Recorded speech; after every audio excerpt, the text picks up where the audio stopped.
the first round by the Patriots in 2019, but hasn't lived up to those first round expectations. In his 2 seasons, regular and postseason, he's only had 47 catches for 435 yards and 4 touchdowns. They have invested more in the wide receiver position this year, Nelson Aguilar and Kendrick Bourne. So he may not even make the 53-man roster. So, well, yeah, I mean, he's better than he's shown with New England, but he doesn't separate, so he needs the right system to scheme him open. If you put him with the 49ers, for instance, he could be a nice 3. I thought he was going to be a better pro. He just can't separate from people. Or you could go to the Chiefs, and the Chiefs seem to figure out a place for everybody. Yeah. If you go to a place where there's, a really creative offense, then he'll have an opportunity to be better there. He's not. He's the only wide receiver that the Patriots have taken in the first round in the Belichick era. So, I mean, we know what they've done in the draft the past couple of years. I don't think he's necessarily a bust. Where you're drafted generally determines what your expectations are. If he goes somewhere else, again, to the right system, he could be a nice 2-3 receiver. I just think New England doesn't. It's not a good fit. We see it all the time with quarterbacks. Not a good fit. This isn't a good fit for him. Joy with the news. Well, that's the news. And thanks for stopping. So the match was yesterday. Not quite the buzz that it had last year. Well, it was a crowded day. It was a crowded day. We had literally no sports on last year. We were all watching it like it's like Sunday the Masters. Well, Tom Brady has cemented himself as the GOAT of football, but the debate over who is the greatest athletes across all of sports continues. Charles Barkley was one of the commentators on the match yesterday and gave his opinion on the matter after Brady landed a nice shot on the green. He said he thinks Brady is the greatest athlete of all time, not just the greatest football player.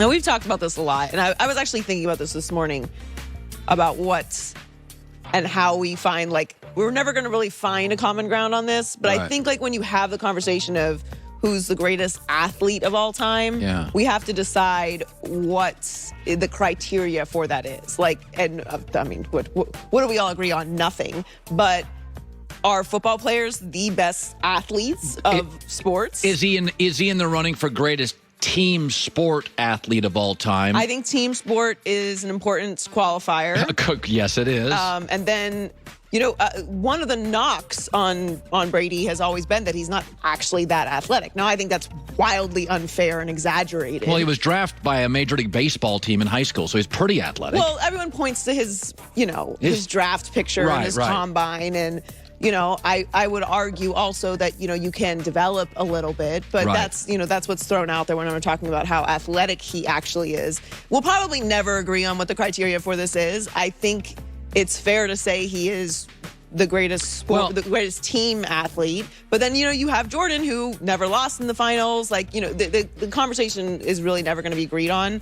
I think it's all just a matter of preference. Well, the other thing is, greatest athlete. If I said to you, greatest house in America, a lot of it would be, where's it located? Do I get a water and a sunset view?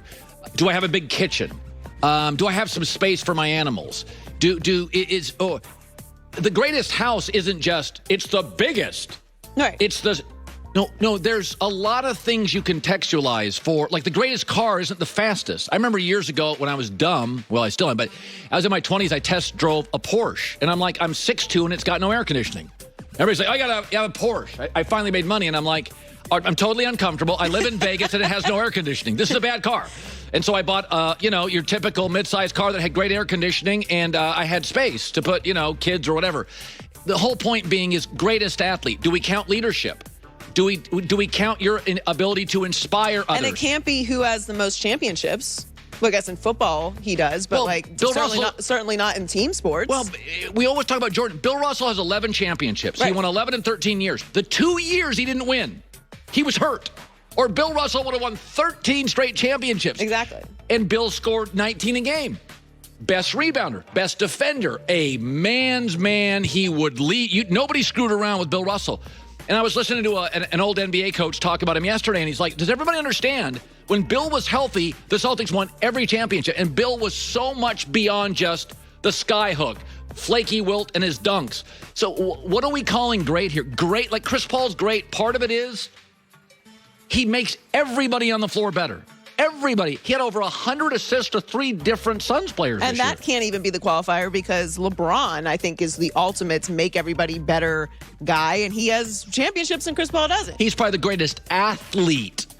No, I'm not saying, but if you said who's the best athlete, LeBron absolutely could have been a star in the NFL, no question, star in the NBA. But then, like, what is athleticism? Is a gymnast more athletic than a football player? Like, some may argue, yes, it requires more skill and body control and like core power, just because like they might be smaller. So it really is just an absolute matter of preference. And then I actually think like that boxers and fighters should be considered some of the best athletes because you're doing all of this while also getting hit. I don't know. How about the people, the heptathlon? What do you call that thing in the Olympics where you have to do pole vaulting, long jumping, sprinting distance? Yeah. That to me, I can do everything. That's essentially the world's greatest. And then you win that, so you're like the best at doing everything. Wasn't that what Bruce Jenner won? Yes. Yeah, I mean, it's like, he was the best athlete. He could do everything. It's totally a matter of preference. But I think we can all agree he's the best quarterback of all time. So at least we can agree on that since we agree on nothing else. So Giannis missed 2 games after hyperextending his knee and was questionable heading into game 1 of the finals. He was able to play and put up 20 points with 17 rebounds and 4 assists. But he said he thought his season was over when the injury happened. When I went down, I thought I'm going to be out for a year. I'm just happy that I'm out there, and I'm able to, help my teammate in any way possible and participate in NBA Finals, my first NBA. It was great. Yeah, I thought he looked good. I mean, obviously he's not 100%, right? But I thought he looked like he was. So if he's in pain, he's certainly hiding it well, and he's playing well enough. We're showing the block that he had last night, which was so long, amazing. Yeah, I mean, I'm glad he was able to play. Like, that's the number one thing. I was very nervous about them kind of rushing him back, obviously, because it is the finals, and he, I'm sure, wants to be out there, as he mentions. But we've seen what happens when players say they're okay so they can get out there, and then they do end up having what he mentioned, which is you're done for the year. DeAndre Ayton has been the longest guy on the floor his entire life until last night. Giannis. Yeah, Giannis feels like he is like, you didn't see Space Jam, but in Space Jam, Michael Jordan just stretches it's just half court to dunk. He just has like an extra couple inches. Fox Bet has the Suns favored by 5 in game 2. Yeah. Also hit the over last night, 223 points. They had it at 219.5.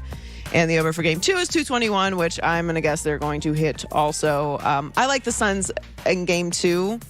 I do feel like the Bucks will play with a little, not that they weren't urgent yesterday, but they did feel like there's like some unnecessary turnovers and just they weren't fully at the same speed that the Suns are, which is obviously tough. They play fast, but I'll expect them to have a little more